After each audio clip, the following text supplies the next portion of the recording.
Sebelum lanjut nonton video ini, jika kalian suka dengan channel Pegawai Jalanan, silahkan kalian support kami dengan cara subscribe dan klik tanda loncengnya. Silahkan gunakan headset Anda untuk mendapatkan kualitas suara yang jernih. Selamat menonton.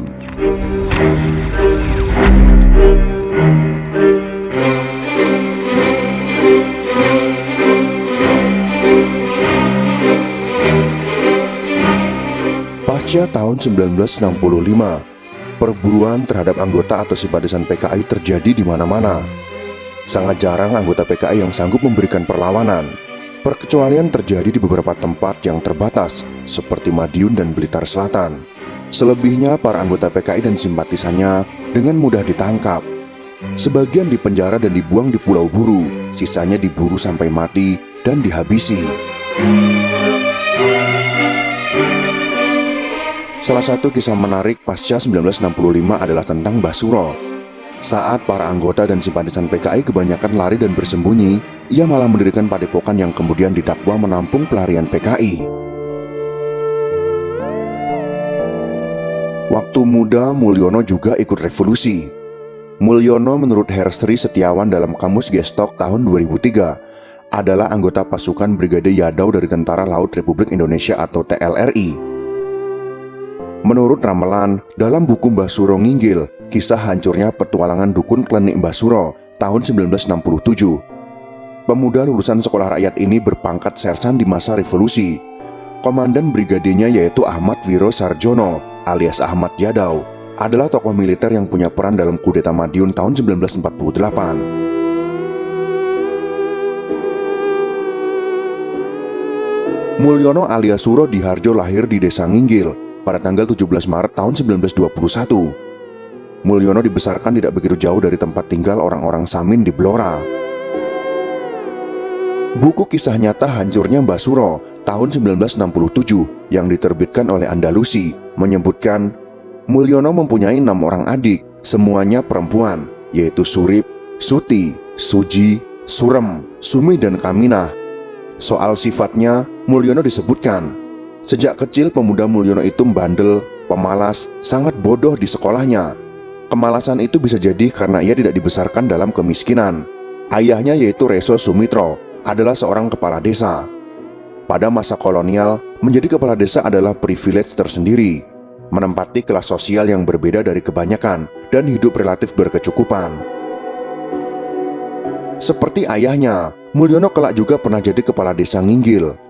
Mulyono menurut ramalan jadi kepala desa lebih dari 16 tahun. Ia menjabat kepala desa hingga tanggal 31 Juli tahun 1962. Dia mulai jadi kepala desa sekitar tahun 1946. Jadi sebelum kudeta Madiun tahun 1948, Mulyono sudah pulang kampung. Jadi kepala desa tentu membuatnya lebih banyak tinggal di desanya. Posisinya sebagai kepala desa membuatnya jadi orang terpandang. Banyak perempuan rela diperistri. Setidaknya menurut buku terbitan Andalusia, perempuan-perempuan itu bernama seperti Sumini, Munatun, Samijah, Rukmini, dan Suwarni pernah jadi istrinya. Ketika masih jadi kepala desa, Mulyono sudah merintis diri menjadi dukun. Mulyono memulainya sejak tahun 1952, tetapi baru tahun 1959 dia sepenuhnya mulai mendapat pengakuan sebagai ahli kebatinan, guru juga orang sakti. Mulyono dibebaskan dari tugasnya sebagai lurah karena sesuatu urusan. Kata orang, ia terlibat dalam suatu penyerobotan tanah-tanah milik jawatan kehutanan. Setelah lengser pada tahun 1962, dia sepenuhnya menjadi dukun dan panggilannya adalah menjadi Mbah Suro. Pergantian nama baru menjadi Mbah Suro diikuti dengan penampilannya memelihara kumis tebal dan rambut panjang. Selain kegiatan kliniknya, dia juga dianggap menyebarkan ajaran Jawa Dipa. Sebagai dukun, dia memberi banyak jampi-jampi dan jimat. Jimatnya dipercaya membuat orang jadi kebal senjata tajam dan juga senjata api. Pasca tahun 1965, Desa Nginggil mendadak ramai. Banyak orang yang berkunjung ke padepokan yang didirikan oleh Mbah Suro tersebut. Jumlahnya hampir ribuan. Padepokan itu kemudian dianggap membahayakan. Kala itu sedang ramainya pengejaran terhadap orang-orang yang dituduh sebagai anggota Partai Komunis Indonesia.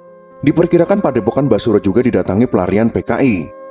Kelompok Mbah Suryo, menurut Sugiyarso Suroyo, dalam Siapa Menabur Angin Akan Menuai Badai, tahun 1988.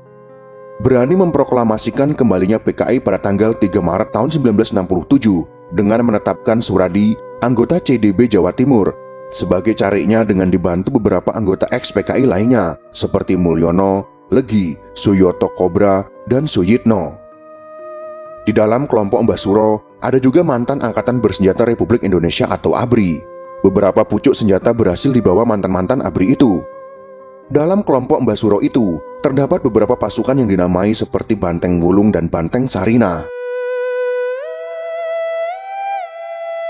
Menurut Singgih Tri Sulistia, dalam lembaran hitam dalam sejarah hutan jati yang termaktub dalam buku Malam Bencana tahun 1965 dalam Berita Krisis Nasional bagian 2 tahun 2012, menyebutkan jumlah pengikut aliran kebatinan Mbah Suro ditaksir mencapai jumlah sekitar 500.000. Jumlah yang agak ganjil karena sebuah desa rasa-rasanya sulit menampung orang-orang yang jumlahnya ratusan ribu itu. Menurut Hestri, pasukan Banteng Wulung jumlahnya 200 orang, sedangkan pasukan perempuan jumlahnya hanya 30 orang.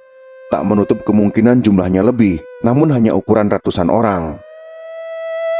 Menurut Solemanto dan kawan-kawan, dalam Faisal Tanjung, terbaik untuk rakyat terbaik bagi ABRI tahun 1999, orang-orang yang tidak sealiran atau dianggap musuh tanpa ampun dibunuh oleh pasukan-pasukan ini.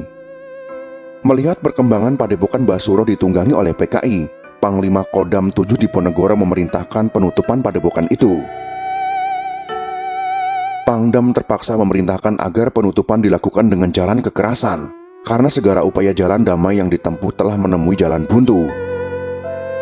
Dari Resimen Para Komando Angkatan Darat atau RPKAD yang sekarang menjadi Kopassus, Letnan 2 Sintong Panjaitan hendak ikut dalam penyerbuan Mbah Suro yang terkenal sakti itu.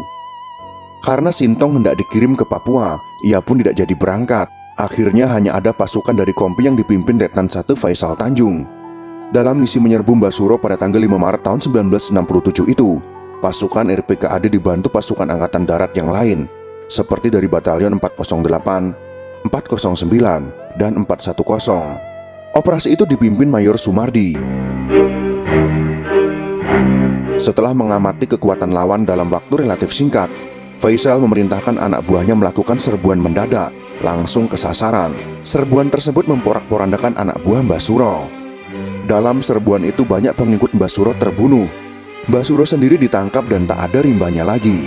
Mbah Suro ditembak ketika hendak kabur di tepi Bengawan Solo.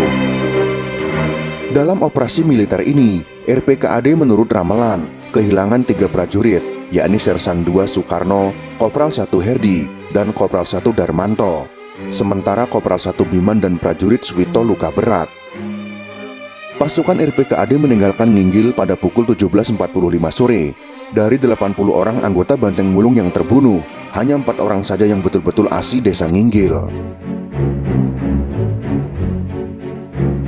Itulah sekelumit kisah tentang dukun sakti PKI yang kebal terhadap peluru, tapi akhirnya mati bersama 80 pengikutnya. Semoga informasi ini bisa bermanfaat untuk kita semua.